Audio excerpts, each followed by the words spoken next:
this is like fun with other, running friends. So I'm like, I'm going to do it because I knew it would put me in a good mood. You are my BRF. What's happening, Eric? There for your victory lap. Yeah. Whoa! How did that happen? How did you do that? And all of a sudden I go to zip it up and I'm like, why is the zipper in the front right now?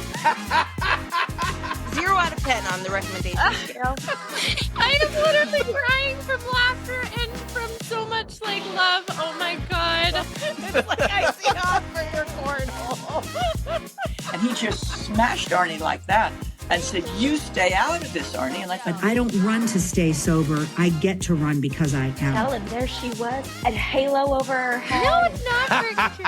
Okay. And he steps to the side and just gestures. Here's the tinkle pot. I don't need to tinkle. 1, 2, 3, 4.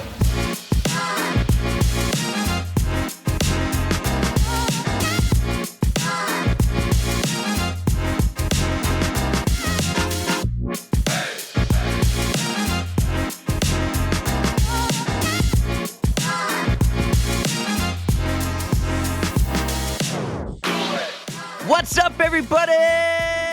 Welcome to episode 149 of the On the Runs podcast. The snowbanks are at least 7 feet high here around Erika's house. Her cats are still fighting, and we have some major news. Some amazing things happen over the weekend.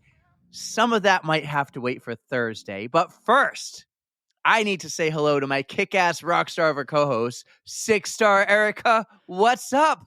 What's up, dude? You sound really jazzed for a Monday. We love you, Will Bar. Yay! Let me try the, I love Tom, but let me try the Tom intro. What's up, everybody? Welcome to the On the Runs podcast. I'm your host, Eric, and with me is Erika. Hi, I'm going to be Diana for this one. She's got the energy. It is Monday morning, and I just dropped Adeline off at school. We have a guest appearance that we had to do this morning because she is across the pond. Mm-hmm. And it's the afternoon, and we try to accommodate. So we need to manage this better, where we only take maybe a morning off every other month, not every month, to do a recording across the pond, but we're growing across the pond, and everyone wants to come on from across the pond. So we're recording in about 12 minutes. So we got to keep the tro short. We are going to do an extended outro on Thursday. Like I said, announcements. We have some announcements, a major announcement. Also, we need to talk about globals because something amazing happened there. Somebody got married, and it wasn't me. And they've been with said person for a long time. We can talk about that on Thursday. Is there anything else exciting we can talk about on Thursday that we can tease right now? Do you have an announcement? Do I have an announcement? I don't know about an announcement, but I went on a really great run this weekend with some friends of the pod. So that was it. That. You ran into multiple PodFam. We got to talk about that. Yeah. I wrote notes, and you said to put them in the notes, actually, and I didn't. So I forget all the announcements, but I have it saved in our chat. Like, I'm not doing it right now. Well, I actually you said put it in the group chat, and I said thanks, and I was thinking maybe you would do it. But anyways, real quick, how are you? Nope. Why are your cats still fighting? I don't know. Maisie's a little bitch. That's why. Yeah. We'll leave it at that. If she gets startled by Scooter, if he's around a corner, she goes into full hiss mode. And I'm like, oh, I hate you right now. Stop. They were fine for most of the time, but yeah, just very frustrating. Drama. That's exactly what it is. And I don't want any drama in this house. This is my sanctuary. I don't even know what to call the house because, well, I don't know. You have 2 different last names. Do you call it the Hamill house? Or wait, do you have 2 different last names? We'll talk about who got married on Thursday. I think we should get to our amazing guest because we have, I actually feel really bad because we recorded this Wayne's World in the past. Long ago. They're not the only ones still waiting for their episode to come out that we recorded last year, but we have Art and Celeste from the Cultra Trail Running Podcast, some of our favorite friends. Absolutely. Oh, I was so happy we got to talk to them some more. I have to say, Celeste is probably one of my favorite people to come across during all of the ultras because she is just so full to the brim with positivity. Well, maybe not even positivity. She's very like cynical, but she makes you laugh. She takes your mind off of the shit that's going on. You could be in the pain cave and you talk to her and it goes away for a little bit. So Celeste is just one of those people you want to see at these races. She just lifts you up. It's great. And then Art is just so genuine and he wants you to succeed. He's a little less cynical than Celeste, but the two of them together are just awesome. And I'm so lucky that we've gotten a chance to talk to them a bunch on their podcast. So I'm happy to have them on ours this time. Yes, honored. So excited. Thank you so much for coming on. I'll save the thank yous for after. But guys, enjoy Art and Celeste from the Cultra Trail Running Podcast on the On the Runs podcast, and we'll see you on the other side. Our next guests on the pod are two friends from the belly of the Beast Coast who talk all about the fun shit that happens on the trails. One of them has wild hair and amazing tits who sometimes mistakes a rock for a fox. And the other is an ultra runner who is 112% supported by the listeners of the Cultra Trail Running Podcast. We are wicked excited to welcome Art and hopefully soon Celeste to the On the Runs podcast. What's up, buddy? All right. Well, thank you. That's quite a, you know what? You have such I think you're like the master of introductions here. So I think so, right? You did a great job. I have to give credit to somebody else. I stole it or borrowed it or just inspiration from the Spittin' Chicklets podcast. His name is R.A. I got some, and then I just do a little bit of my own with it, but I love it. It's so much fun, man. Yeah. How are you though? How you doing? We saw you just about a month ago. Or no, I should say 3 months ago because it's January. Oh, that's right. Yes, this is the future. So speaking to my future self here, things are great. I finally recovered from hamster wheel. Now that it's been how long has it been? It's been a long time. So are you walking straight? Yeah, I don't know about that. I did have quite the lean. It was measured and certified as a 42-degree lean, I'm told. So yeah, I think I wrote that or I put that somewhere in my show notes or when we were on your podcast. Yeah. But that's right. You are the host of the Cultra Trail Running Podcast. We're very lucky we're introduced to you by someone who's supposed to be here right now, but isn't, Celeste. And it looks the devil jumping in right now. Hi, that's right. Sorry. Hey, couldn't figure out the computer. It's like we summoned the devil. We summoned you. We just said your name and poof, you appeared. I am magical. She is. You missed my epic intro, but that's okay. You'll get to hear it. It's fucking he complimented amazing. your boobs. He said you They have nice are tits. fabulous. Well, we're just getting to talk about how we met you guys. We're so lucky and fortunate to have met you. You've had us on your podcast. It's about time we had you on ours. Celeste, you have the crazy hair. Art is like the leader of the Cultra pack. Celeste, do you remember how we met and where we were? Hamster wheel, wasn't it? A few years ago, in the middle of the night. Yeah, I just started talking to you guys, and that was it. 2022, that was the best year. My first excursion at the hamster wheel, and I got to meet awesome people like yourself, and got me to keep coming back because what else is there if not for the people? Running's just like a side thing. Yeah.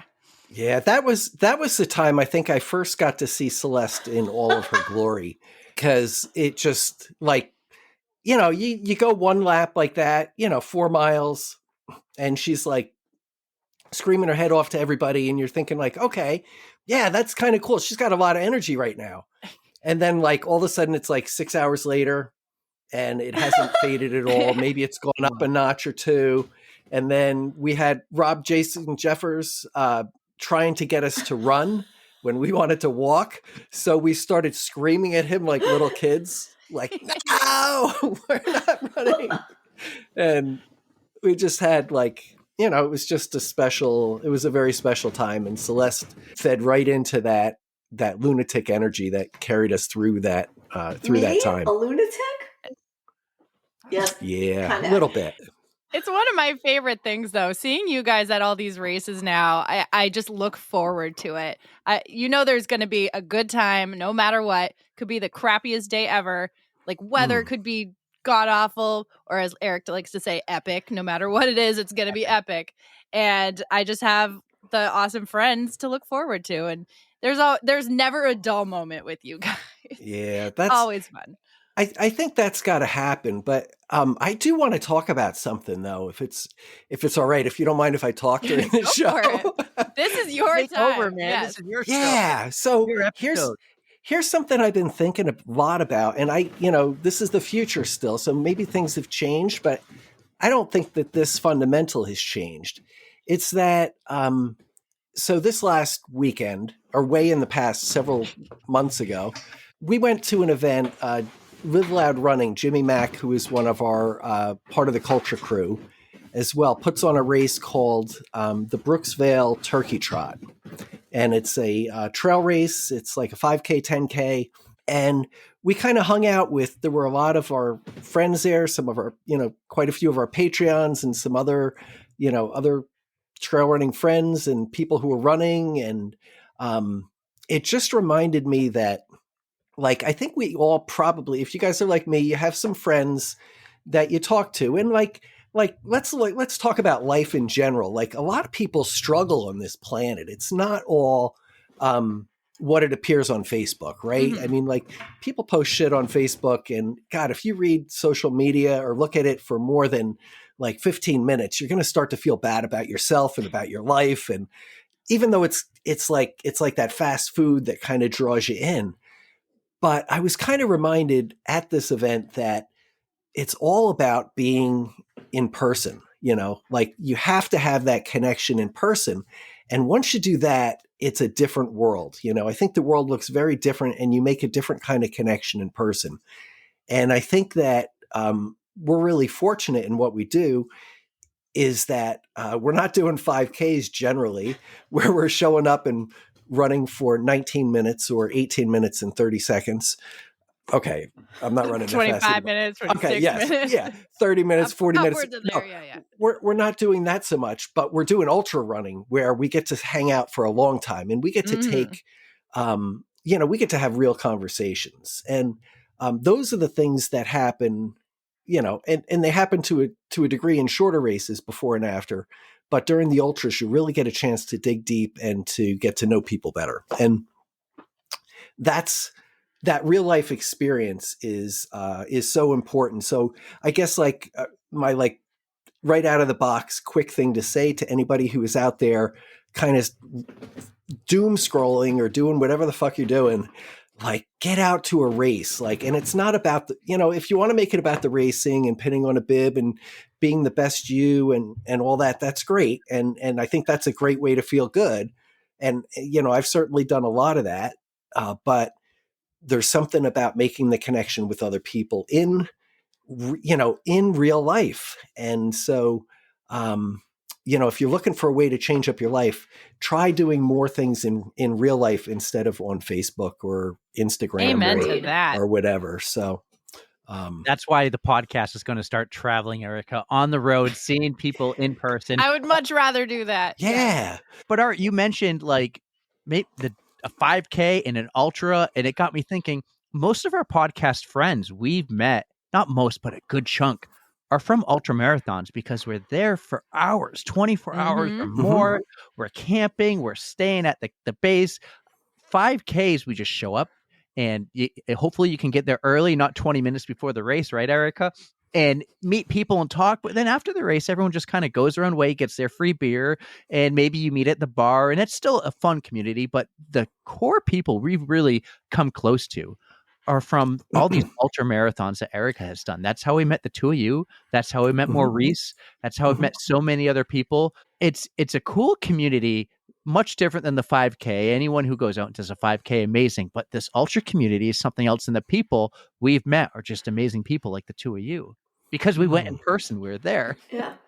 Yeah, I mean, it's great, but I think that there's also a cost for that too. Lots of people, I guess my thoughts on that, I agree, given the chance, no other factors considered, sure, I'd like to spend a weekend or whatever hanging out for a long time with you people. But a 5K is pretty nice too.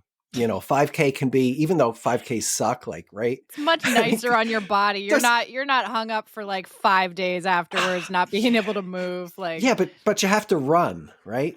So yeah, I guess so. But at least, even those things, because here's the thing. There's people listening, assuming that people are listening, right?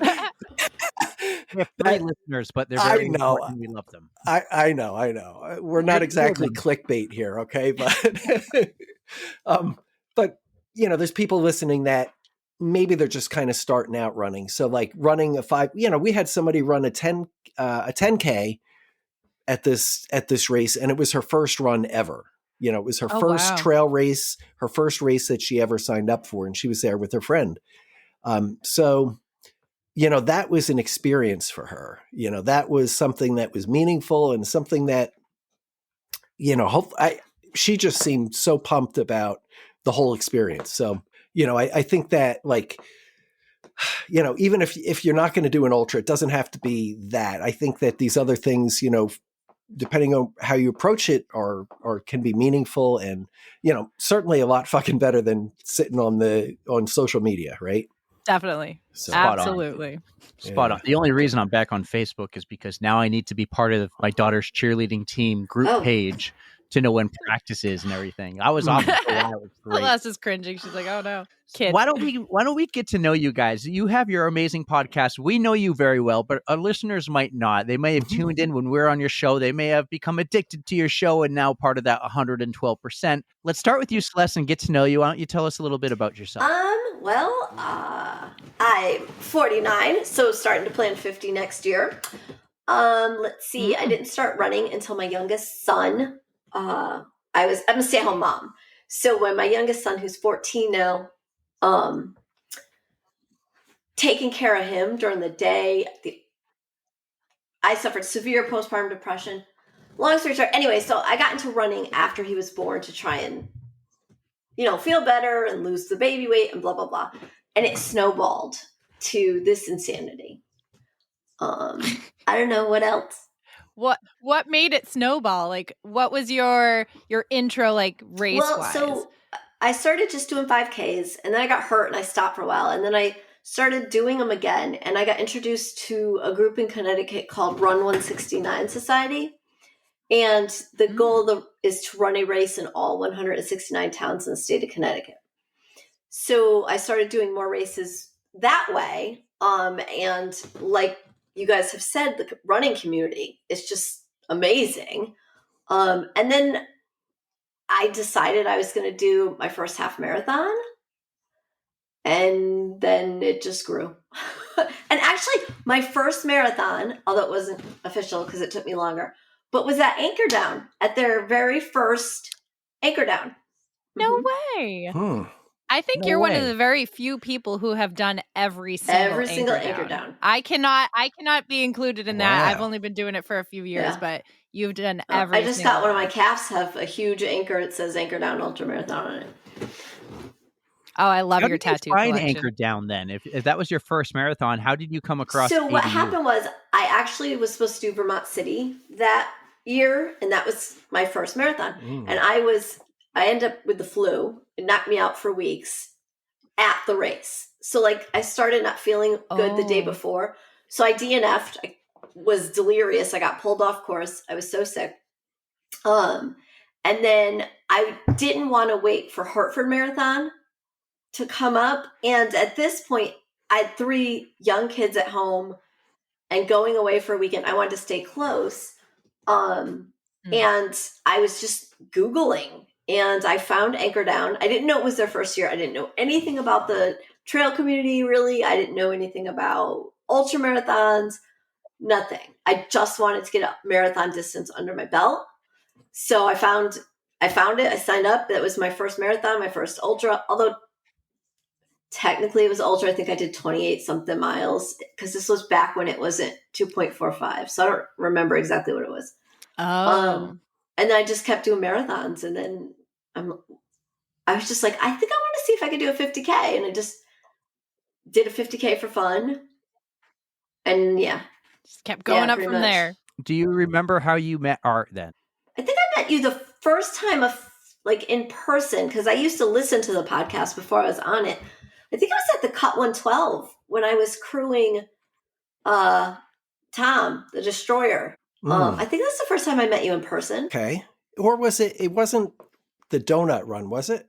Oh, maybe it was. Was that before? Maybe it was. Because I think that's when during the Cut 112, there's like so many moving parts that it's like sometimes it can be hard to remember who I am, let alone who the other people are. But I know that we definitely met at the donut run, where we do a run through, I guess it's like probably a 50K and hit 5 donut shops. Oh, I think I like that better than the Taco Bell run that they've been doing lately. Oh yeah. Have you seen that one? The 50K? Oh my gosh. What are these? I haven't ever heard about these. Taco run, donut run. I'm all the Taco Bell 50K is a legit one. They do it in like Colorado and in like the Denver area, and you just hit up a whole bunch of different Taco Bells, and you have to eat or drink something from each of the locations, and can be bad news. That sounds horrible. Yeah. We actually awesome. there's actually a taco trials in Connecticut. I did see that, and I got the invite, but I think I'm not around for that weekend. Oh, it sold out in 16 hours. Yeah. Ashley, a Waffle. You know Waffle. She's one of the race directors for that race. How awesome. I will make it down for one of these times. What happens in this taco run? So the taco trials, they move it. So every year it's in a different location. And what you do is you have to eat a taco, run a mile, repeat 10 times. If you puke, you're DQ'd immediately. Now, you don't. Unless you eat your friend's puke, right? Maybe. Oh God. It's kind of like dodgeball. Like you can get knocked out, but you can get brought back in. Oh God. No, I don't know if that's true. No, I can't be sure. That's not in the rules. But you also you do have the option. Like you don't have to do all 10 tacos 10 miles. You know what I mean? Are the tacos like fully loaded tacos, or do you get to build your own taco? Do you get to pick and choose? There's a few options that they'll set up. I think it varies on where they have, like where it's, because it's different taco places every year. So I think that it kind of depends on what the local fair is. And the medals every year? That's cool. They should add like spice to every taco. You ever watch that show Hot where they wings. eat wings and it Yeah. Oh yeah. You should do So that with this funny taco story. trial. Ashley, who's the race director, Waffle, she wants to do a hot wings where you run a mile, eat a hot wing. And after every mile, it gets spicier and spicier and spicier. And it's like a last man standing kind of thing. Oh, wow. Right? I'm totally down. Like we could do this, a collab between the two podcasts, and we can make this happen. We've been talking about doing something like this for a while, Erica. I'll show up for content. I don't know if I can. Oh, no, I don't like hot wings. I know. Literally, it would blow out my ass. Like you two are finding people to do this. So we can run it and laugh at you dumbasses, right? And all the money can go to charity. And there's no porta-johns None. on site. Oh my God. It's got to be on brand, right? For you guys. I got it. We'll have like the toilet seats that fold up. You take camping and you take the toilet seat and a shovel, and then you have to run 100 yards into the woods and back. That will be what you do. And the only thing you can wipe with are Clorox wipes. Oh God. Oh. Wait. What? No. It just has disaster written all over it. Yeah. I love it. Unless we have a sponsor like butt napkins or something, we'll supply those. There we go. It'll be sponsored by Dude Wipes. So that would be awesome. That would be that is we've been tooling with this idea for a while now. Like, let's do some type of content creation with the video, put it on YouTube, try to make everyone run and not try to make them crap, but a race where kind of like a sandbagger that people do in golf. But you try to get teams to be equal, but then you have them do like 200 yards and eat something. They know the 200 yards and eat something. And like, you got to do a couple laps around a track, or in your case, a taco a mile for 10 miles, make it a little spicier every time. Add a layer to something that makes it a little hotter. This is it would be great. Hilarious. Erika's down to do it. Yeah. I'd be in it for the theory, but then I just know how terrible. I just want the medal, so every year I do 1 mile. Because I also volunteer the whole day, so I'm there volunteering. Yeah, Celeste. What we should do though is that like we have a couple races that we do, or a couple little events that we do that are in parallel with other events, like that go on at the same time. Where we like, there's a half marathon that we go to that quite often we run. We'll run like it's a half marathon. So we do double half marathons or 1.5. We do 1.5 double half marathons. So we go and we show up at 2:00 in the morning or 3:00 in the morning and run the course a couple times. And then once the race starts, we finish for, sometimes 2, sometimes 3, 4, or some people have done many more than that. Wow. With that. And different events that we do that are in conjunction, where we do twice the elevation of other races, same distance at the same time. I liked you guys. You guys are crazy. Yeah. In the best possible way. Fun races. So with the taco trials, we could do it, but we'll eat 2 tacos. Speak for yourself. Oh, double down. See, I couldn't eat 2 whole tacos. Like I could eat 2 whole tacos for like a meal, and I'll be stuffed for like 3 hours. Like I couldn't eat 10 tacos. Who can eat that much in one? Like, no. I could really. I should try that. That's probably like my superpower that I just haven't tried. I haven't discovered it yet. So there we go. We'll see. But I don't know. That doesn't, I guess if it really appealed to me, I would have been doing that. I would I would love to do that next year. Let me know when and where, and we'll make this happen. We'll try to do it. But we heard a little bit about Celeste. Art, I think it's your turn. I don't really know much about you besides you're an ultra runner who runs at 42 degrees, and you're the host of the Cultra Trail Running Podcast. Tell us a little bit more about yourself, man. Yeah. Okay. So I grew up in New Jersey, kind of I guess you would call it like a troubled childhood, like a wild childhood, heavy drinking, heavy abuse and things like that. Kind of was on a really bad path until I was 18.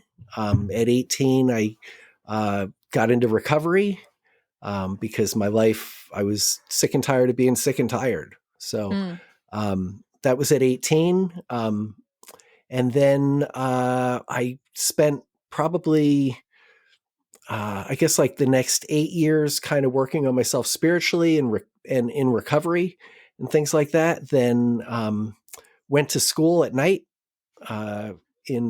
mostly in New York and New Jersey. And then right when I wrote my last paper, I just, I kind of thought to myself, I said, well, I worked on myself spiritually. I worked on myself mentally because now I went to school and I'm getting my degree and it's done, and now I got to get myself physically in shape. So at that point I was 38 and had never run before to speak of, except for like 1 year of cross country in like 5th grade with Mr. Bree. So I took to running to get into shape. That was my idea of what it meant to be in shape. So I ran a little bit for about 1.5 years or so, and was able to sign up for New York City Marathon. That was a big goal of mine. As somebody who worked in Manhattan, it was it was part of like the culture there. So it seemed like an impossible goal to do that. Like, just mind blowing to be able to complete a marathon. And I did it and just, it was a shit show. When I ran, it was bad. I trained to go under 4. I ended up doing like 4:17. P. Diddy beat me that year when he ran the city. That's right. Yeah. No, there won't be a next time, right? Nope. Better not be. Yeah. So then after that, I just once I started running, it just was something that it just spoke to me in the way that it does. Like I was like one of those enthusiastic new runners, and especially in the beginning, I was just getting hurt left and right. So I had to kind of figure out how to listen to my body. But I just became a student of running. and read every book I could get my hands on. Got my coaching certification with RCA, started teaching training groups, and then just tried to get a fast marathon in. And for me, I never really had my day. I never had my perfect training on the perfect weather day. Marathons, is, you guys may know, is like you train, and then, for me, I was running probably 2 a year because that's what I was told was the most that you could do. That's the smart way to do it, right? Let your body recover a little bit afterwards. That's right. So I never really had my day, but I did all right. I didn't break 3 hours, but I came within 10 minutes or something like that. Very nice. Holy shit. Got into Boston and ran that like 8 times, I guess. And what? Yeah, I can see a bunch of the bibs behind you. Oh yeah, hung up on your wall. Yeah, a little bit of douche canoe in there. Own it. Hey, I would be proud of that. Yeah, and it was fun, and I was ready to stop. I was ready to stop during 2013, but then the bomb there, I couldn't stop after that, so I went and ran it twice more. So you ran in the 2013 Boston Marathon. I did, yes, yeah. What do you remember from that day? Did you make it to the finish line before? Yeah, I was done, and I was in my hotel room in Back Bay, which was like 3 blocks away. So the weird thing that's happened to me is that on 9/11, I was downtown Manhattan, 3 blocks from the World Trade Center when the planes hit there. And then Boston, I was 3 blocks from that as well. So, whatever that. Hold on, I'm looking at my bingo card. I don't have 3 blocks from 9/11 and Boston. No, I didn't have that. I was more worried about being places that he's at, or 3 miles away. Yeah. So then I after that, so I did the marathon thing for a while and ran 5Ks as fast as I could and really nailed my 5K, for whatever it was worth for me, until the point where I was just doing myself like harm. Like it got to be scary a little bit. Like just, you kind of finish the race and like kind of black out for the last, the last 100 meters, 2 meters, 200 meters. And so you're pushing yourself to the limit. I felt like going I was above and beyond. Yeah. I did as much as I could with my family situation. Like that was always also another limiting thing, for the life that I lived. I tried not to make that, not always successfully, but tried to not let my running like ruin my personal, my personal life. I'm married, have 2 kids, 2 boys. And, it's been, I don't know. After that, I started trail running. I went and did a friend got me to run a 50K. I remember the first trail race that I did, it was Bimbler's Bluff. It was the first year that they had it.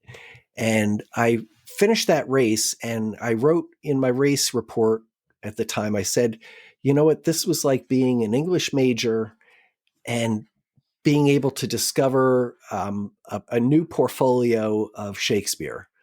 And just, it was like, I loved running so much. And then once I got out on the trails, it was like, oh my God, this is like just the same thing that I love so much, but just more of it in a different way. So, so I just started the trail running and like doing that. And, it drew me in, it was like the logistics and, just being in nature more, not having to deal with fucking cars, all that stuff was just, was wonderful. So, then I just took on a whole bunch of little projects and things to kind of entertain myself, like running all the Blue Blaze trails in Connecticut. There's like 850 miles. So I did this thing where, my friend Simon Edgett came up with this idea of run all the trails. I met him on Twitter and he was talking about doing that. And I was like, oh, I'm going to do that. So I went and got to explore the whole state, and that was fun. And then did a 24-hour race and Wakefield, 24 hours around the lake. And not expecting, not knowing how far I was going to be able to go, but just went there to kind of just see what could happen. So I managed somehow to get 100 miles there, and it blew my mind that, Wow. That's great. Yeah. So that was cool. And once that happened, then I felt like I kind of trashed the end of the race because I kind of, once I discovered that I had 6 hours to finish 25 miles, basically 6 hours to do a marathon.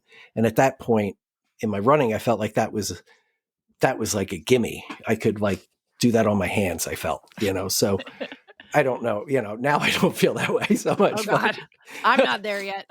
Yeah. So, then from there, just had a bunch of friends that, we started doing all crazy things, and we noticed that there wasn't a race in Connecticut, 100-mile race in Connecticut. And I was like, how is it that there's not a 100-mile race in Connecticut? So I sent out an email to a whole bunch of people that I knew, just a lot of race directors and a lot of people like that, and said, hey guys, there's no 100-mile race in Connecticut. We got to get one going. And everybody said, yeah, let's do it. And then nothing happened. And then I said, okay, let's go. Let's do 100 miles. We got to figure this out. And we kind of talked about it and nothing happened. And then all of a sudden I was like, fuck it. And Jerry Turk, who was the original race director at Bimbler's Bluff, said, hey, there's this route, New England Trail. This would be a fun thing to do from the border of Massachusetts to Long Island Sound. So I said, hey, let's do it. And nothing happened. Still nothing. Come on. So then finally I said, okay, fuck this. And I said, okay, next, whatever it was, June 20th in 2017, I'm going to do this. Okay. I'm doing this. So if anybody wants to come, let me know. So I sent out a note like that, and I talked to a couple people, and I had like 3 people who were considering it. And 2 of them got into Western states and weren't able to do it. But my friend Jordan Grande, she was able to, she was interested, didn't know, she had no idea what it was about or anything, but we did that, and that turned into the Cut 112, which is race. So that was your brainchild. Yeah. That was, it was something that kind of evolved. I certainly didn't design the trail, but I was the one who finally said, hey, we're going to just do this thing, and then every year it's been a fundraiser for Connecticut Forest and Parks. And, we'll see where it goes next year, but, and that's probably like way too much detail about like, no, that's amazing. Some of the stuff. So tell me about 112. Everything is 112, 112% supported. Yeah. There's Tyler hitting buttons. Tell us more about 112. Yeah. So 112, it's been a weird number for me personally. So the second 24-hour race I did was at the fair, at the one day at the fair. Mm-hmm. And I ran that, and I had a good race, and I managed to get 112 miles in 24 hours. Wow. Which was pretty cool. So for me, so I got that. Then I looked at the cut course, and coincidentally that happened to be 112 miles. So I did that. And then we did this other route that's the Farmington Canal Trail, which is basically 56 miles. And it's weird because that goes across the state of Connecticut too, north to south, but in a different section. Yeah. So we did an out and back on that. And that somehow remarkably, and I didn't know this before we started, but we finished it up and my watch said 112. Amazing. So I've run like 112, like the cut I did twice. I did the 24-hour race and then the double cut. So I've run 112 miles 4 times. I've never run 113, but I've run 112. That's it, just 112. Yeah. So the 112, I've just kind of, it's a significant number for you. Yeah. And somehow I looked up, like I ran Eastern States 20 miler and I had number 112 and like, oh, perfect. 3 or 4 other races before I knew that it had any significance. I just all of a sudden found that number turning up a lot. So I play on it. People talk about giving 100% or 110%. We give 112%. So ours Perfect. goes You to guys 112. go the extra 2 miles. That's just over right. everything else. Yeah. So, I always thought when you had us on, you had us read all your Patreon names, and I, for some reason, like 112 crossed my mind. Like, oh, you have 112, and when you get a new one, it would be 113. But then you're wearing the hat that says 112. You always keep saying it, and I was like, what's this? I'm happy I finally got the story behind that. yeah, it's just been a weird number, for me that's come up. So you guys, between the two of you, you have done an epic amount of races between just when you're starting out with your 5Ks, your half marathons, your marathons, and getting into the ultras. So why don't we talk about some of your most memorable races? It could be, we want to hear about the good, the bad, and the ugly. Give us everything you got. This is where we like to spare no details. So why don't we start with you, Celeste? What do you got? Oh, God, there's so many funny stories from races. Of course, now I'm total blank, right? Total blank. I have one. We can always go to Art if you want. Kind of funny. I've won. I'm not fast, so I'll never win like awards, for that. But I've won multiple costume contests at races. Oh, that's epic. Mm-hmm. Yeah, pretty much every race I do. Does it have anything to do with you coordinating your hair as well? Because your hair is always beautiful. No, those were all before I got the permanent hair color.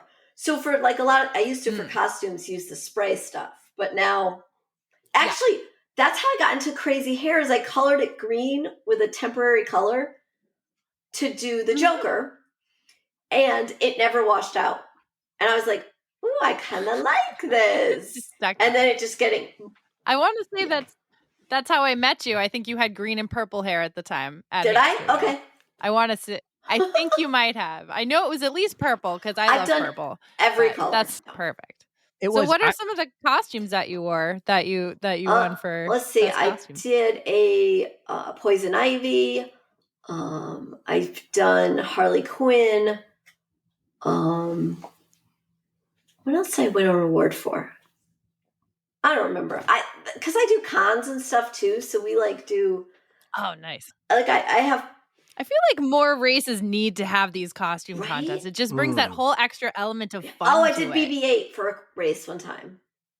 Yeah. Did you that really? Was really cute. Yeah. And my husband dressed up as Darth Maul, which doesn't make sense in the, But. Do you know who Charlotte is? Erica's friend Charlotte. She's like costume runner. Marathon costume chick. On Instagram. Yeah, she is amazing. She will take whatever theme of the race and make a whole costume out of it. Like she just ran this past weekend Swamp Fox, and she had like a whole fox costume. I have a fox costume too. Yeah. You have a tattoo. I also have a fox tattoo. Yeah. Yeah. We'll have to go over your tattoos later, but also that's a lot. Uh-oh. We can do that later. Shake it down, down. Celeste, every time we see you, you're with you have this team, this group under a tent. You got so many runners who are always together at the same time. Tell us about that team and how it seems you always choose to go to the same races. How do you decide where you're going to go and what you're going to do next? And tell us about okay, I'm assuming you're talking about the idiots, which are... Yeah. I love your idiots. They're amazing. But also, so me and my best friends, we do a lot of training together. All the races they've been doing lately is because I told them they had to. It's not like they actually had choices in the matter. That's why I'm going back to Notchview because I have zero choice. You will be at Notchview. And I would have it I other way. will pull you by your hair to get you there. Oh, I will be there. Yeah. Yeah. So anyway, my idiots. So they're like my best friends. And we get together usually a few times a week to run or to hike or to get breakfast or do something we should not be doing. But general debauchery. Much, yeah. And so I kind of brought them into it. Since we became friends, they've all done, a couple of them had done 50Ks, but before that, now they're up to 100Ks. They've all hit 100K. So I'm super proud of them. Wonderful.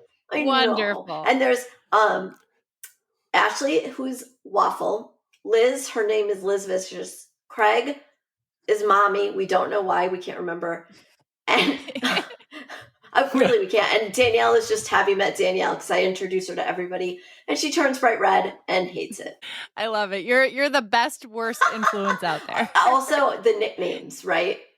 Every race we give nicknames, like your Bubbles. You're welcome, because I was very happy to earn my own trail nickname back at Hamster Wheel, so I'm proudly Bubbles, and I will. It's better. So I know you're releasing this in January, but Danny and I volunteered at a race this weekend, Fall Fling, and we walked the course backwards to cheer for everybody. And some of the nicknames we were coming up for with that race, not so nice. I mean, they're complimentary, just not appropriate.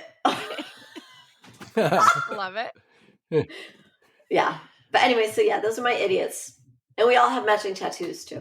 You know, Celeste, I remember when we met you and it was like 2 a.m. and Erika kept commenting about your hair, right? This was at Hamster Wheel, and I'm crewing, I'm supporting. And I actually think like I came at 1 a.m. and we're out there 2, 3, and we passed you once or twice, and she makes this comment about you and your hair. And then finally you just say something again to her. I think because Erika had there were little lights on them. Yeah. Yes. Yeah. Little lights. And so Erika and myself included, we're in like that whole bonking phase. Yep. And what Art said earlier is true. You're full throttle all the time. You never pull it back. And you stuck with us for like that trail portion. And you told us some crazy things. Like you ran for 3 days straight, or you saw a rock and you thought it was something else. Why don't you tell us that? Yeah. Why don't you tell us the story about the fox? So my first official ultra marathon where it was a race and not just doing the distance was at Forbidden Forest, which is here in Roosevelt Forest in Connecticut. And it was either a 24-hour or 30-hour race. But anyways, it was my first one. So I was alone on a single track trail in the middle of the night, and I was delirious. And I saw a fox. Now, something you need to know about me. If it is alive, I will pet it. Except for spiders, they can fuck off. But everything else, I'll pet it. So I see a fox in it's the middle of the night. I'm like miles in. It made sense to go pet said fox. So that fox was going to let me pet it. And I went right over and I pet the fox, and it was a rock. And I was hallucinating. Such a disappointment. I did. I went back to camp and bawled. Like I cried. I was like, it's not a fox and I'm a loser. You know how, right? Oh, I know. You know the emotions. And it was, and my friends I had never done one of these, so I didn't know anything. My friends had all got together behind my back and crewed me. Like they just kept showing up to surprise me. Awesome. Yeah. So I went back and I'm like, I have such good friends and I'm a loser and I'm letting them down. All because that fox was a rock. Yeah. Son of a bitch. It was really. That's one of my favorite stories. Yeah. Isn't it? Of all time. That's one of my all-time favorite stories. I love telling people that when we get talking ultras. And it's like, we go for the snacks and then sometimes we just hallucinate and think a rock is a fox. So that's one of my favorite. Art, we found out that Celeste found you later. You already had the podcast, but you have this podcast, Cultra Trail Running Podcast, 350 something episodes so far. You've been doing this for a while. Why don't we go back to like the birth of Cultra? Oh, sure. Yeah. Thank you. That's a great fun story to talk about. So, I mentioned, doing the Cut 112. And so, that was 2017. So that was just a year or two. We did it 2017 and 2018. And so 2017, it was just Jordan Grande and myself did it. But then after that, we started to run more with Joe Lasky and Stacy Clark and Brian Rocker Priori. So that became our Cultra. We did a couple runs together and just kind of like isolated ourselves a little bit from the community. And it was just like, I don't know, 5 is a really good number. I think 112. Yeah. 5 is a good number for running. I think just because it's not too big and it's not too small, Mhm. it's just a good group, a good sized group. So, and each one of them are amazing runners. I think Brian I forget how fast he ran Jason Green's race, out on the rail trailer, but he ran it really fast. Jordan got like 8th at Vermont. Stacy, Wow. just bashes stuff. Like she got like, she's just like, she's won a lot of races. So they're all just like amazing runners. And then there's like me, so I'm just like the idea guy who kind of will do stupid things like that. So, and Joe Lasky has run, I don't know, he's run Vermont, like I forget how many times, like 25 times or something like that, Vermont 100. That is crazy. And he's just run a lot he's been one of my heroes there. He's grouchy as all fuck, but I love him, and he's, just, I can't say enough about him. So we really enjoyed each other's company running. It was like a wide, like there's Jordan, who was at the time, I think she was like 22 or something like that. There's me, I was in my, mid to late 50s. So I'm like almost 3 times her age. And then there's like in between, like Joe, who's my age. And, so just as a group, we all got together and we started the podcast, and we did it in person for a while. And then, it's a lot to do, to meet in person on a weekly basis. So it was a lot of fun, but then it, one by one, I think Jordan moved to Colorado. She got her law degree and, moved out to Colorado with the Air Force. And Stacy moved to Colorado, or Jordan moved to Arizona. Stacy moved to Colorado. Brian, his commute was too long, and Joe, I think, got in a fight with Becky or something like that. But then, so that was the early stages of it, and it was really cool. But then it kind of really changed when Jimmy Mack and Evil Becky Burke joined. Now, Becky and I met during the spring fling. She and I battled out the fall fling, spring fling, I guess, the 600-minute race. She and I just battled out the race, and it's the only race of substance that I ever won. So, so I got to meet her there. We ran miles, and she was just so much fun. And then Jimmy Mack, I met on Jimmy Mack's a race director in Connecticut. He is just the ultimate personality. Like Jimmy, he's like a brilliant skateboard, Grateful Dead dude. He's fucking amazing. He's one of the funniest people I know. And he's also thoughtful and a warm, true human being. So I always describe him as 100% authentic. Yeah. True self. He's amazing. And then Fred Marolo came on board, and Fred has just been a runner forever. Fred's a couple years older than I am. He had a 39-year running streak. What? Yep.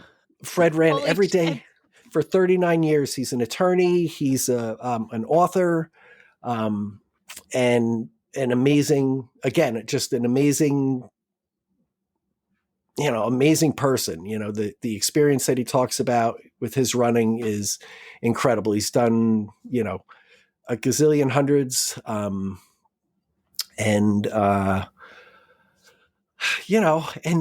then Celeste, we got her on board, and she just brings like that crackhead energy to the group. So, Accurate description. Yes, no. And I want to hear from Celeste. How did you find them? The cut 112, I think it was, because I was crewing a friend. I had no idea what crewing was. Like, I had never done it. So anyway, I went to Crew Tom, met Art, so I started listening to the podcast. And then, once you're in the trail community, you kind of start knowing everybody, right? And we've done quite a few races together now too. Yep.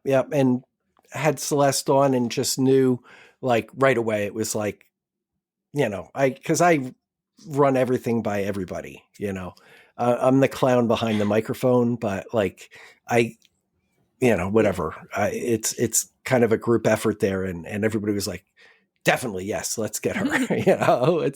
She'll join us. So yeah. And it's fun. I think we all authentically, really care for each other. And that's part of our show is that it's not just, we do a lot of jackassing around, and we'll make fun of all of our Patreons. We fuck up everybody's name. We read all our Patreon names on the air, whenever we can. But I don't know. We also always talk about the real shit out there too, because without that, then I think it just kind of, I don't know. I need to do that, right? I need to talk about that. You need to talk about the real stuff, right? Because otherwise you're just doing the superficial Facebook crap that nobody really wants to see because it's just going to make you feel bad about yourself. So you got to get real and deep with it. Yeah. So I kind of lean heavy into the what we call douche canoeing, where you just kind of like overinflate yourself, a little bit. And that's kind of like, when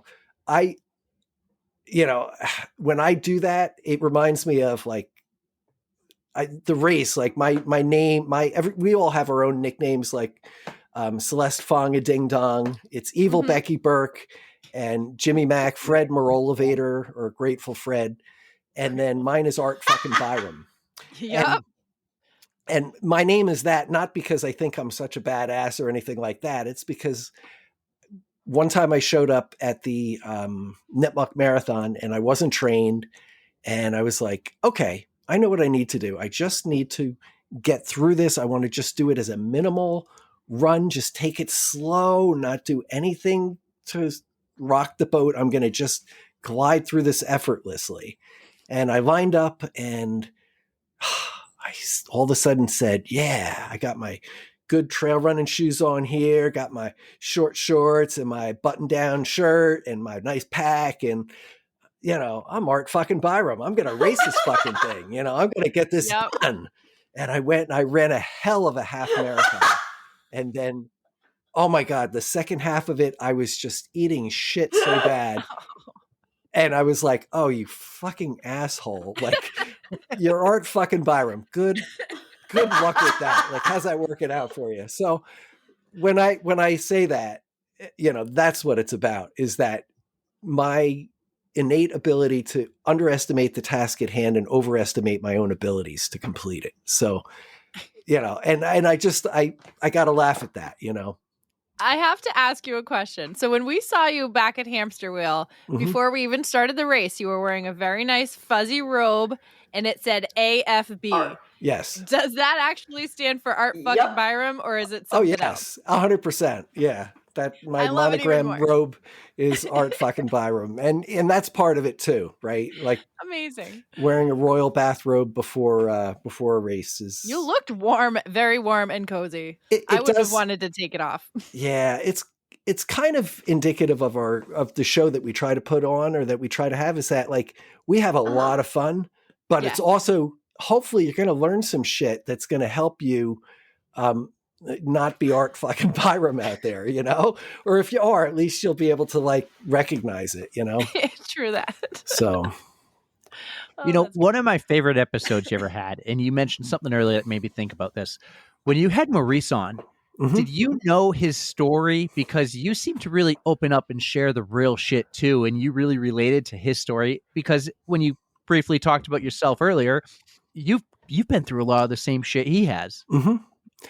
I have to say, like, I don't recall whether I did I don't do like a whole lot of research before. I mean, generally there's people that I want to talk to for some reason. Like there's something that I either hear about them or that I have talked to them or somebody else has said, hey, this is a guy who's doing these things. Like Maurice, though, I have to say, I just heard from, it wasn't like one person saying, hey, you got to talk to Maurice. I had like 10 people like saying, oh yeah, Maurice, and I was like, fuck, I haven't met this guy, So I think by the time he got there, we were like friends that hadn't met yet, I love the episode because you just really opened up on it. It was the first time I was actually getting to know you, not the host of the podcast, but a little bit more about you and your story. Yeah. And you opened up, you were relatable, and it just seemed like the two of you bouncing. It was, honestly, you had other people in there. Uh-huh. They were just listeners like I was. Oh, gotcha. To you talk about your stories, and it was a phenomenal episode. And I was like, wow, I didn't know this about Art. We all have a history. Yeah. And you and Maurice definitely did, and you shared yours there. You opened up, you were vulnerable in the moment, and I loved that. Yeah, and sometimes, you know what? Like, here's the thing: is that like when you do a podcast once a week, I'm in therapy, I'm in recovery, and I'm trying to work on my shit. Like at least I hope to be working on my shit. Mm-hmm. And some days you walk into this, you open up a podcast. I've had times where I go to see my therapist, and then like 2 hours later, I'm doing the podcast, and that's a little. So I'm like really in touch with some emotionally of that shit charged at that point. Yeah. So and other times, you go through these things in recovery and therapy to like discover shit about yourself, and when you have a breakthrough, it's profound. I find it to be very profound when I kind of connect some dots.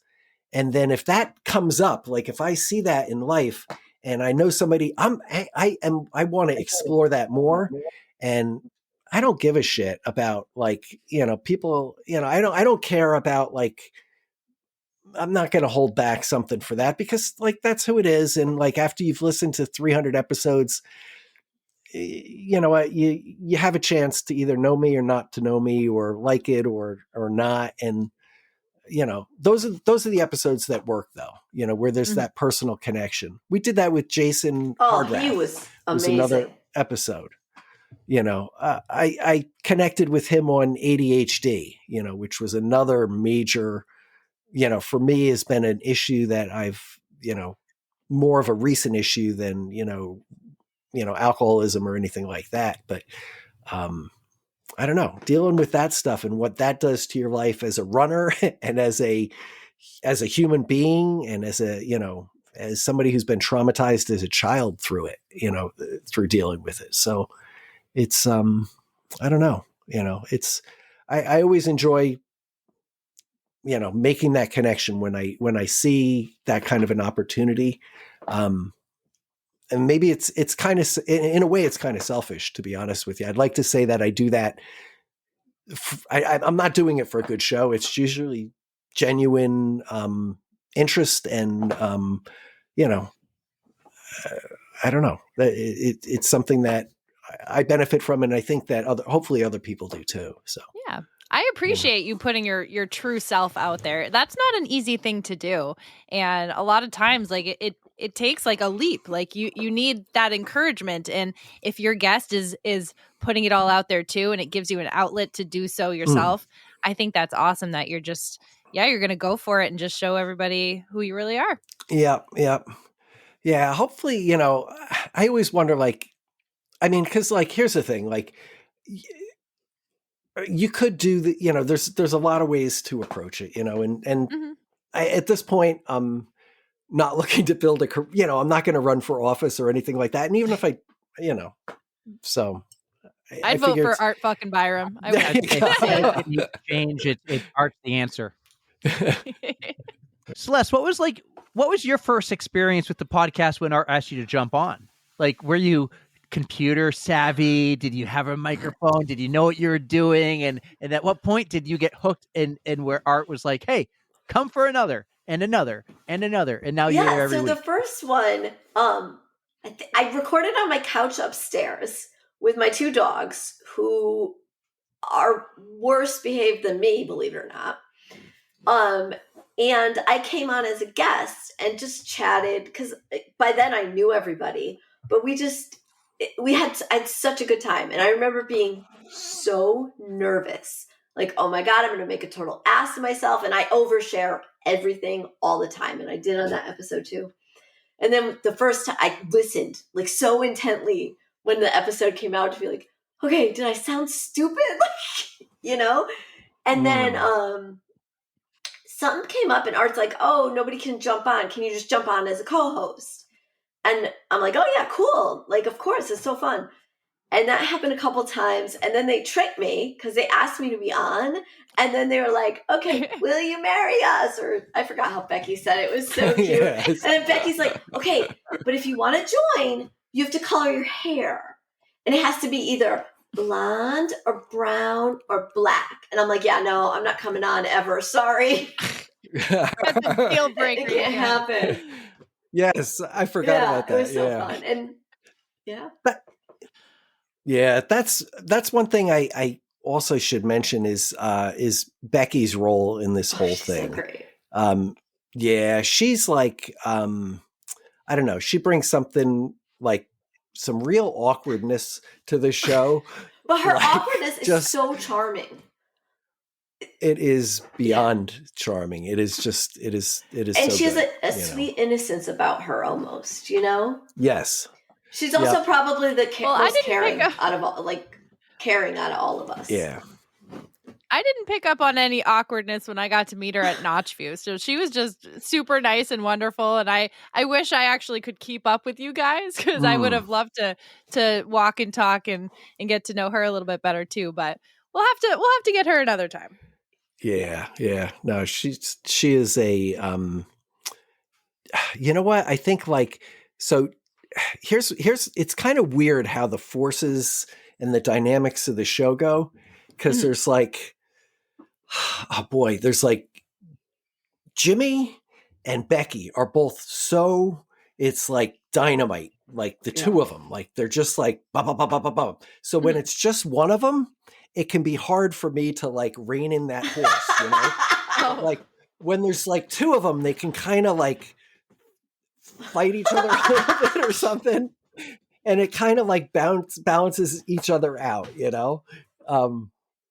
And then like, then like Fred, although Fred's probably the quietest out of all of us, but he's always like, he's hands down the fucking wise.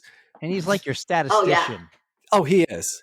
Yeah. We fact check. He keeps us, he's an attorney, so he keeps us out of trouble. I run legal questions by him all the time in perpetuity. So he's, Celeste, it was anchored down the second time we met you, so it would have been 23 because we met you at Hamster Wheel. And that's when you came up to Erika and you're like, you need to come on the podcast like this week.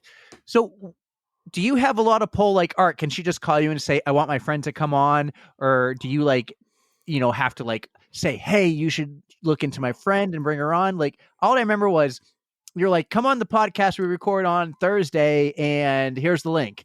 Did you even like petition it to Art and like you should have her, or how does that work out when you have someone you want to bring on? Do you just throw them a link, or do you have to like tell Art? We just discuss it, and if it works to schedule, it works. Yeah. Here's the issue is that like as somebody who is fully enmeshed with ADHD, like I can use all the help I can get. So like if when Celeste comes out with a guest or somebody else comes out with, hey, let's interview this person. Like I'm very open to that because I want to make sure that it's not just like me hyper focusing, because ADHD doesn't mean that you're just like forgetting everything, although that's certainly a part of it, or distracted from everything. It also means that you hyper focus on things. And like, I'll just like drill down and go nutso on certain things and overthink them sometimes. And, so it's always good to get this perspective and get other people to, to get their, so that I'm not drawing all the air out of the room. So. Gotcha. Well, I think you guys got a cool thing. You got a cool community. Bunch your of dynamic cool is folks. awesome. You have on some really awesome guests. You even had on the winner of the Boston Marathon, Des Lynn did once. We did, yes. Yeah. So not a big deal. I know. No, jelly. I do want to go back though, back in time. We'll do Wayne's World here. Right? You mentioned, Art, that you ran like 10 or so Boston marathons and you were done, but then the bombing happened. You're like, I have to go back. Mhm. And a lot of people have told us like they had to go back for that next one in 2014. What was that 2014 Boston Marathon like? Wow. I mean, part of it was, there was definitely like their security, right? I mean, so that was a definite difference. But in a lot of ways it was the same, but it was just, I don't know, like you kind of looked at the world in a different, you looked at the world in a different way. It was just like being in the city after 9/11, all of a sudden you look at the cop and at the corner and like you make eye contact. And there was something, New York was very different after 9/11 for probably, a good period of time, because there was a shared experience there. So I think that there was a lot of that going on, in the race, and during the run. And I think that we were all kind of open to the security, after a while, I think it got to be, I think that's the best marathon out there. Certainly the best that I've ever run. And for me, especially because I can drive to it, Right. and sleep in The my own local bed. ones are always great. Yeah. So I don't know if it was different in those ways. And it's always special though. Boston's always it's like a professional, those fans are professional fucking fans. They just know, like, you see the same people in the same spots.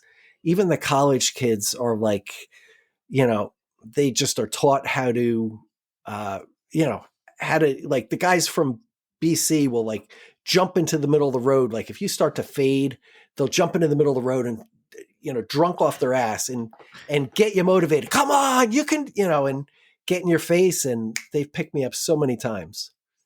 But then, special. after a while, it's like, I've done that and I want to try something new. And that's kind of how I am. I like to try different things, So, I think I'm always in a quest to do, to find something new to do, Mm-hmm. I think cool. you fit right in with the ultra world, though. I mean, a marathon is still great, but there's just something special about the ultras. Yeah, there is. There's no doubt about that,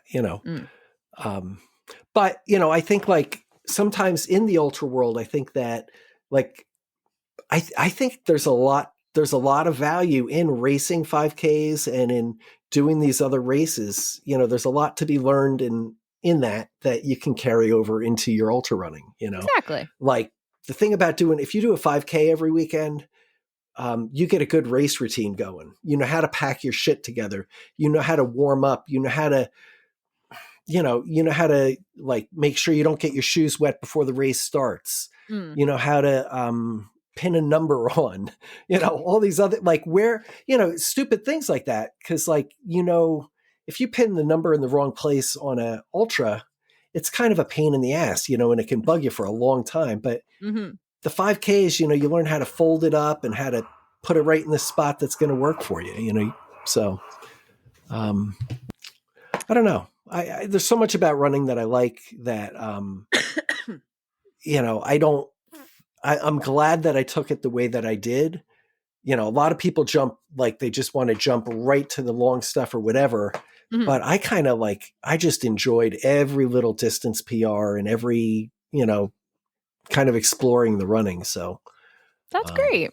So that's a good way to do it, is kind of, I don't know, it's the natural progression where you want to take the baby steps, but I do know a lot of people who just went for it, and that's awesome too. But it is nice to know what you're getting into, to kind of push your limits slowly, and make sure you don't hate it, and keep going a little bit. I did it that way. Like, so here's the one thing.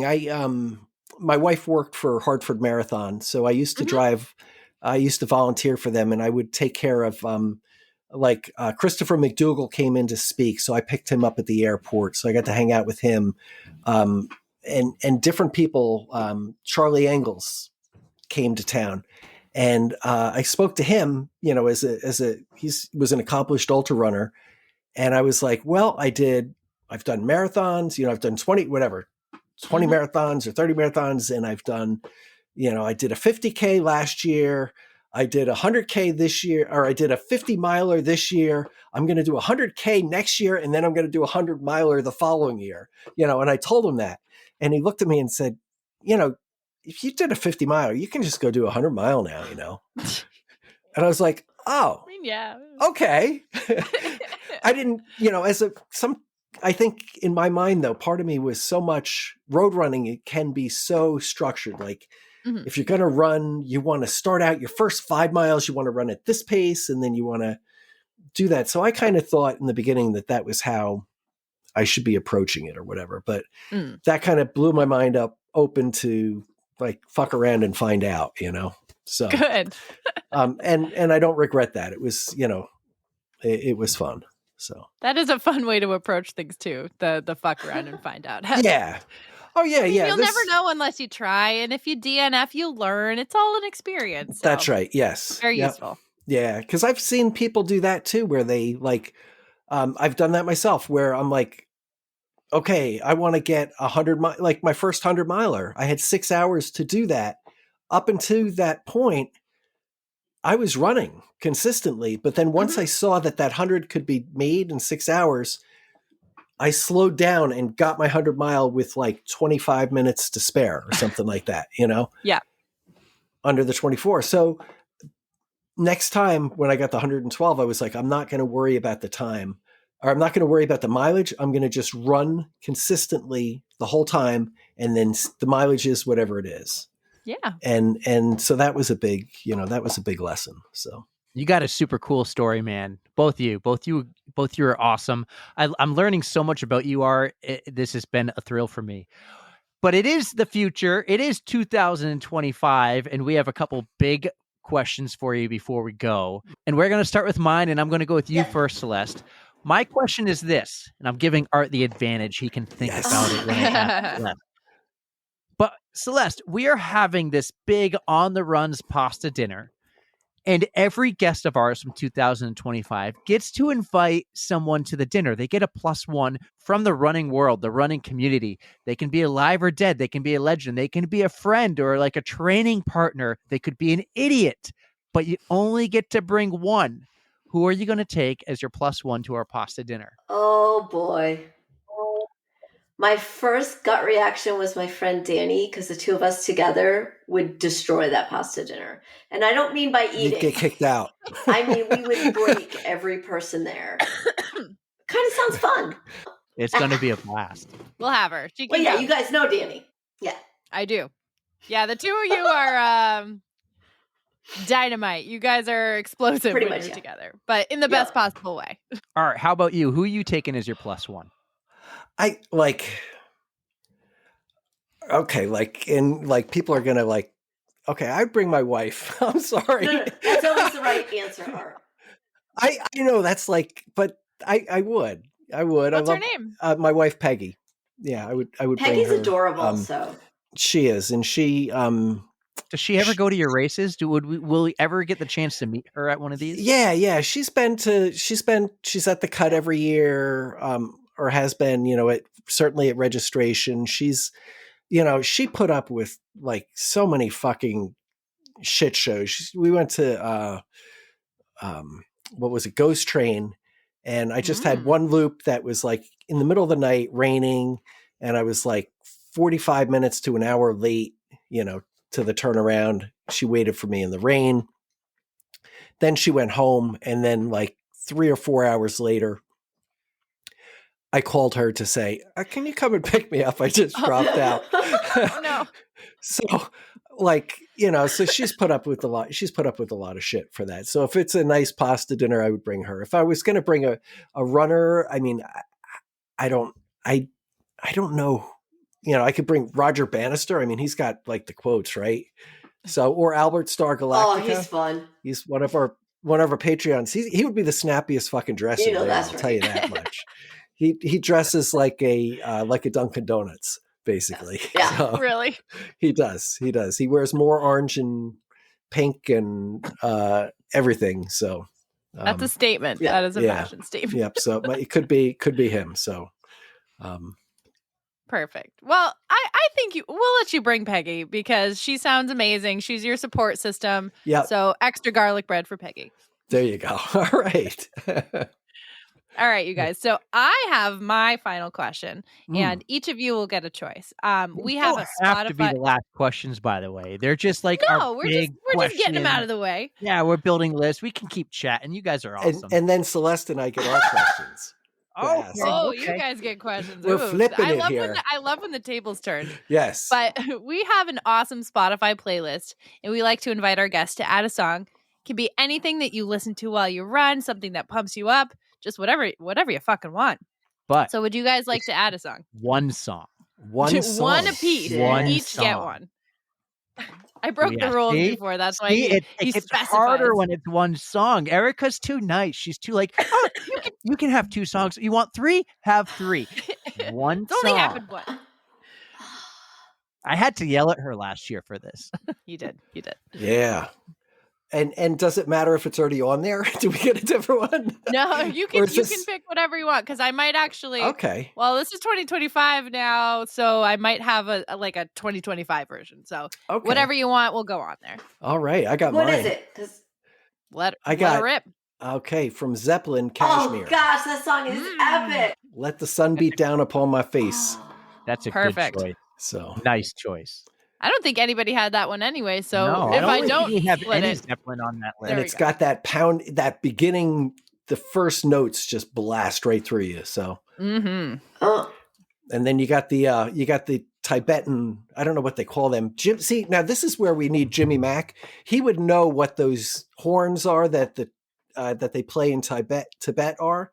The big long, not quite. almost like that. That's the modern version there. Oh man, Yeah, he would know I'm what they're trying to think called. of what it is. I can't. Yeah, I'll ask him. So You know what I love about you though, you always mention, and now I'm drawing a mind blank, but the instrument that's in Sweet Emotions from Aerosmith. oh yeah, the The the viper Viper slap. slap. That's what we were Yes, running with Viper at hamster wheel. Yes. That thing is insane. You always mention it, and every time I hear you mention it, I'm like, that thing broke in Sweet Emotion. Yes. The story that Steven Tyler always shares, it went 1 time, 2, and like the 3rd or 4th, you hear it snap, and they kept it in the track. Yes, yeah, that's a classic. That's probably the most famous story from the Viper slap. But I think Cake is the one who uses that instrument. If you listen to, I think every single song of theirs has that in it. I'm gonna have to go back and just research. This is awesome. Yeah, All they right, do. Celeste, did you think of one? Do Sandstorm. Oh fuck Yes. Oh my God, that is a sick My song. husband and I were introduced love at it. our wedding to that song. yeah. Were you really? Yeah. Amazing. Hold it. Can I share a cool story about Yes. that song? So that song's been around for the Okay, longest stop time, calling right? me And old, one you of my little jerk, but go ahead. one of my favorite teachers of all time, his name was Mr. Solver. We called him Mr. S. And I had a couple classes with him in high school. They were like a 2-period class. So we would be, we'd get a little break maybe, but it was a long class and we would have to do things to make it fun and exciting. And one time he says, everyone grab a piece of paper, grab a pencil. And I want you to move the pencil up and down like the needle on a music stereo. And you can never take your pencil off the paper. And he hit play and it was Sandstorm. So everyone's like, and he shared a story about how he was driving in Boston, going through like the tunnel, the summer tunnel or whatever, to that song. And he just like turned the volume up and just went as fast as he could. He goes, I don't care if I get pulled over. This is worth it. That song is awesome. What a choice. Both of you. Led Zeppelin finally got some Led Zeppelin Starting on the 2025 off right. There you go. They play the Dungchin is what it's called. Never would I have thought of that. No, I didn't ask Jimmy Mack. I'm going to ask him though, and I bet he knows that. I just asked Chat asked Chat GPT that. So There you go. But Well, this was great. This was great. You guys are so cool. I've met Celeste a couple times, and I'm a little disappointed she never offered to show me her kids. But when you're crying during 100-miler, you could see them. One. Mm-hmm. That was Or my if you're favorite. Or if you're Tara. Tara has a The free other way. pass at all times. You got to earn it, man. You got to earn it. Come For the do an record, ultra. they're dragons. Fat tits. Fat tits. Thanks, Rob. Yeah, fuck you, Rob. oh my God. But what I wanted to say was, I love when I met you every time, Celeste. But I was super thrilled when I finally got to meet you, Art, just at Hamster Wheel a few months ago. It was so cool because you and I just started talking about podcasting and talking about doing two things that we really enjoy. And I really enjoyed that. And then when I saw you walking, coming up to me, and I'm juggling my kids and you're at 42 degrees, I'm like, oh, I can't bug him right now and ask him to come on the podcast. And I finally saw Celeste and she was happy, full throttle. And I was like, you got to come on and find Art for me. Get him to come on too when he is coherent, standing straight, and can talk. And then I handed your kids candy, so you're welcome. Yeah, you did. That's awesome. That is a major skill that you have there. That kid juggling stuff you do is that's just like a superpower. They're cute. Wild. They're awesome. And I got to say too that I really admire what you guys have done with your show there. The effort that you put into it is quite evident. So all Erika. Oh, right.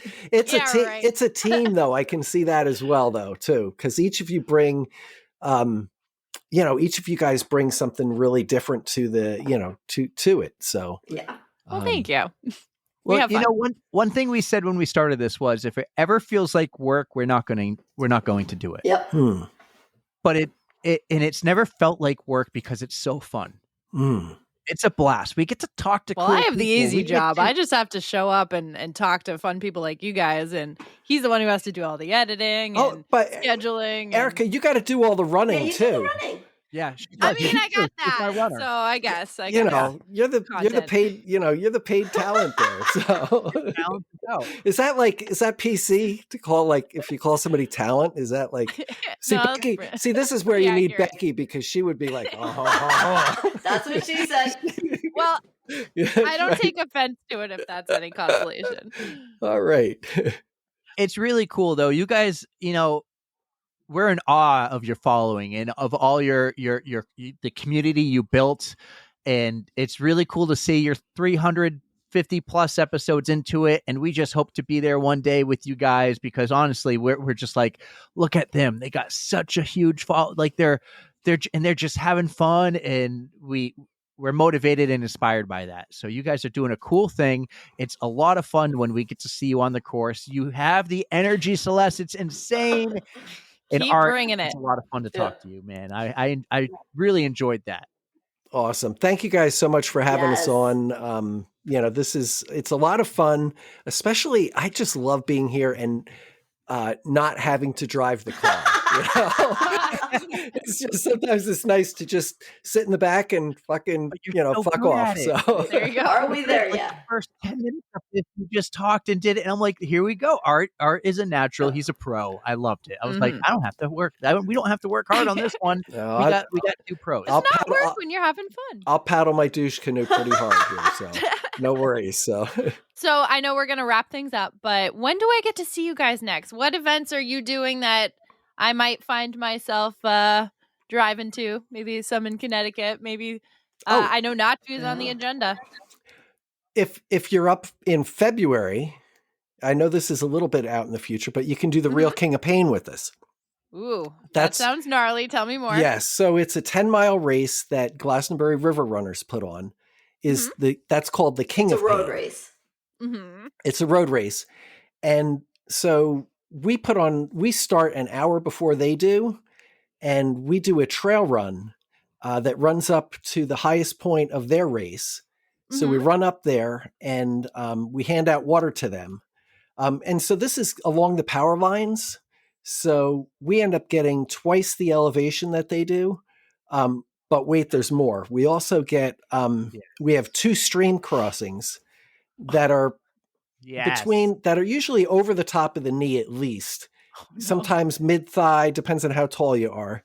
And it's February, so it's freezing fucking cold. You step across the ice, and then the ice collapses in this fast moving stream. You hold hands and you pray that you get across. And then you go up to the top, you hand out water to people, and then you come back and you get your 10 miles. So we get the same mileage that the racers do, but twice the elevation.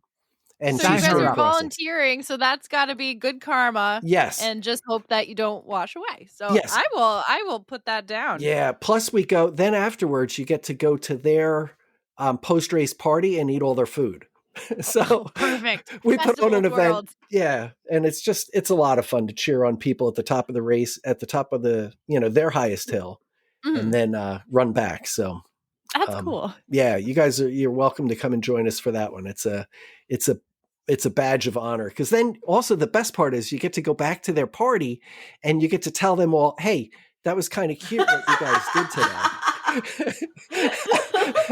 But we did the same mileage, twice the elevation, and 2 stream crossings. But that, I love it. So that fun. Just shows me your style. That's even better. It is fun. That would be cool. And then I'm all down for the taco trials. So Ashley Waffle, let us know next year when that happens. I'm all down. It's so much fun. It's just let's spice up Celeste's taco. Yeah, Celeste will do 1 mile. It doesn't matter. Guys, this was fun. Thank you so much for coming on the pod. Finally, we did it. Thank you for inviting us. Thank you for welcoming us into your community. We're super thrilled to have you as part of our PodFam, as we like to call it. So thank you so much for doing this. This was a true blast. You guys are rock stars. I can't wait to see you next time. And next time, I might cry hysterically, Celeste. Perfect. Be ready. Guys, I hope you enjoyed these 2 from the belly of the Beast Coast, Art and Celeste, on the On the Runs podcast. That was a blast. Art, Celeste, oh God, we love you so, so, so, so much. You guys are just full of love and energy, and I'm so happy that we got to talk to you.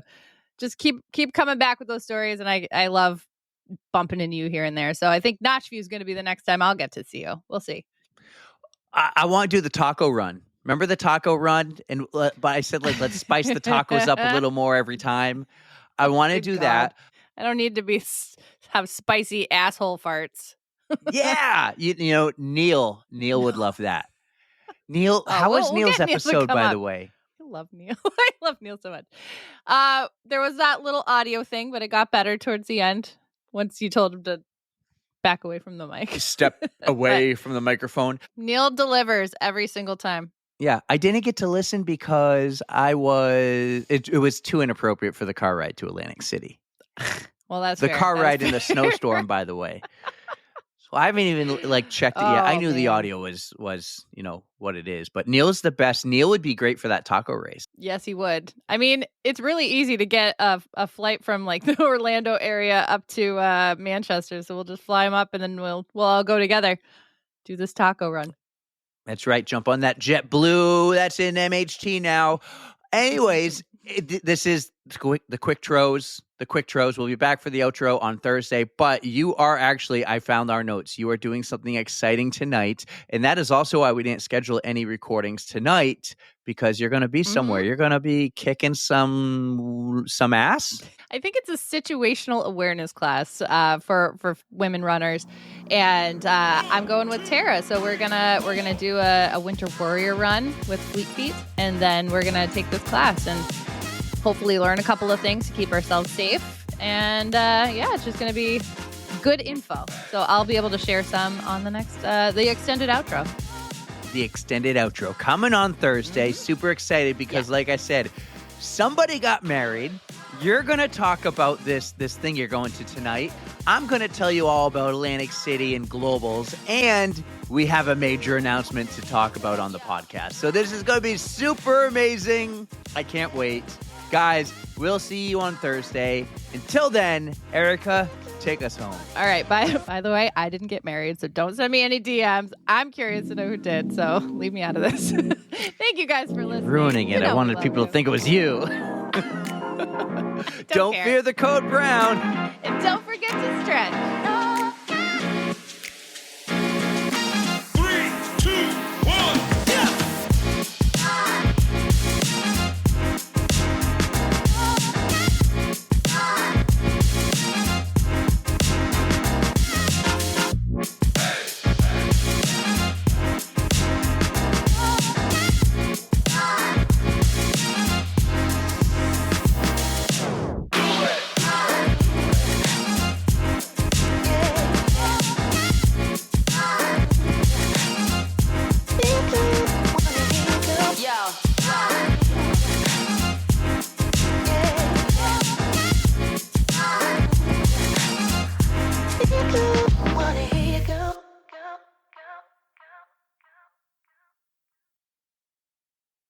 Hello, and welcome back to A Run For. This is your host, Tom, and with me as always are Aaron. Hello? Michael. Hello. And Diana. Hi. What's going on with the energy most level? Low energy. Man, I'll tell you what, I was listening on the runs on the way home. Wow.